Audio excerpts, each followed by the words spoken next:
Hi, everyone. Welcome. Today, I wanted to stop by to talk about what I'm doing lately.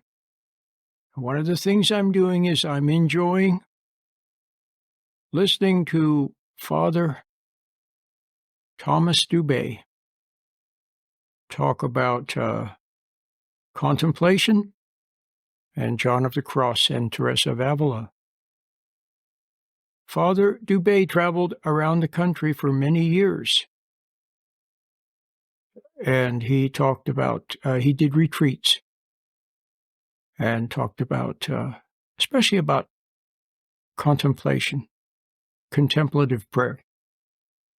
But anyway, I was reading what he had to say about attachments. And we all know that we're not supposed to be attached to the things of the world. The spiritual life is a life of letting go. Letting go. Letting go of our resentments. Letting go of our hatreds and our grudges. Letting go of our angers. Letting go of our selfish goals and ambition. Like that. And when you let go of them, you become freer. Now, you can't make yourself let go. How many of you, for example, it's the old idea of you make a New Year's resolution, I'm going to lose weight. And then you start dieting, but then usually what happens, you fall off the wagon and then you're back where you started. Or you give up eating, you give up soft drinks and you take up chewing gum or something. And so you see what I mean? So it's almost impossible to make any progress on your own. And if you do, it's an effort. It's a struggle. It's a willful thing. But see, the problem with that is that thereby your will, see, even if you were to give up eating too much, and instead you substituted reading the Bible, I'm just making something up. Well, then you would be addicted to that. And it would be, but it all stemmed from a sort of, I hate to use the word selfish, but basically a selfish thing. You want to be better, you want to be nicer, you want to whatever. It's much better if it just happens of itself. That the soul yearns for God. See, that's about all you can do, is yearn for God. Yearn, and even if you don't know that it's God, yearn for something good. Like I always say, something pure, something noble. Yearn for that and seek it. Search for it.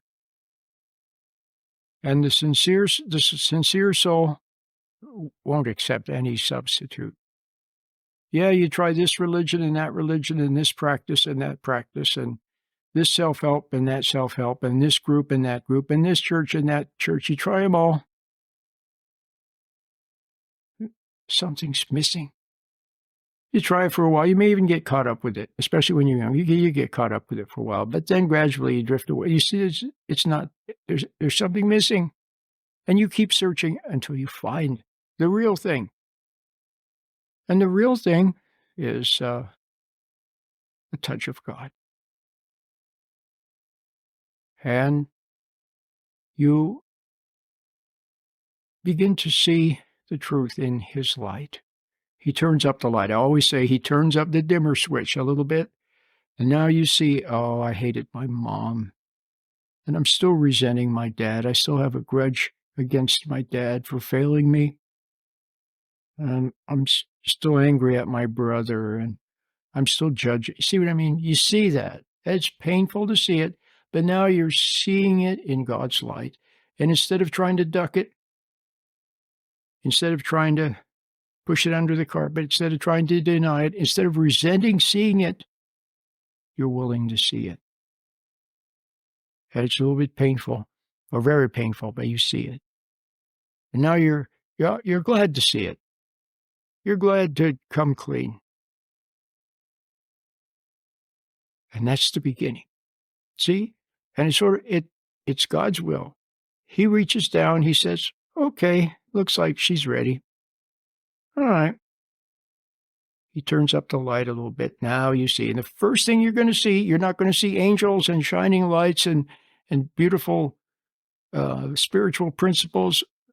What you're going to see is that you resented your mom and your dad, and you've been phony with people, and you've been impatient. That's what you're going to see.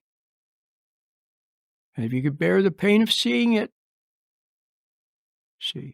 then you will also then see that God doesn't hate you, that he just wanted you to see that you've been wrong and be sorry. There's a beautiful thing about being sorry. It's beautiful. It's rare. It's the real thing. Sometimes little kids are really sorry, but then other people mess it up. So that's how it begins. It begins with him. He begins it. All you yearn for him, then he takes over. So when it comes to these attachments, so now we're getting back to attachments again, he makes it possible. So he gives you grace. He makes it possible for you to let go of the resentment. And mainly because you see that he loves you. You see that he doesn't hate you. He just wants you to be sorry for your hatreds of others, see? And then when you see that you're forgiven. And you see your own wrong in the light of his goodness. You see your resentments in the light of his love. The contrast is painful. A lot of people, they don't want to see it, so they run. But when you want to see it, now it's over. You've capitulated to him. You never had really made the decision. Yeah, you said it. You may have made some decisions here and there, but you never really had. You never made the decision. And now you do, and it's not even a decision. It's a yielding. That's all. Just a yielding. Yeah, I'm wrong. I see that I'm wrong. And I'm sorry. That's it. That's the beginning of it. Then he takes over. But what I wanted to tell you about is what I was reading this morning. So I started talking about attachments. And so I talked about, so the first ones you're going to have to give up are resentment and grudges and angers and goals, something that you want too much. You wanted a happy home, or you want to have money because when you were a kid you were poor, or you're trying desperately to be a good mom because your mom was no good, and you try so hard willfully and you mess it all up. So those are the first things you have to get. Those are the attachments that you have to give up. Not to mention attachments to wrong ideas, but you didn't know any better. But now, in the light of truth, you see. You see the truth? Oh, I see. You could just let go of the error. See how simple? You don't have to do anything. You see the truth about the error, and the error gives you up. See? There's no struggle. There's no willfulness involved. And so there's no guilt. Everything you've ever done has made you guilty. Why? Because of your will.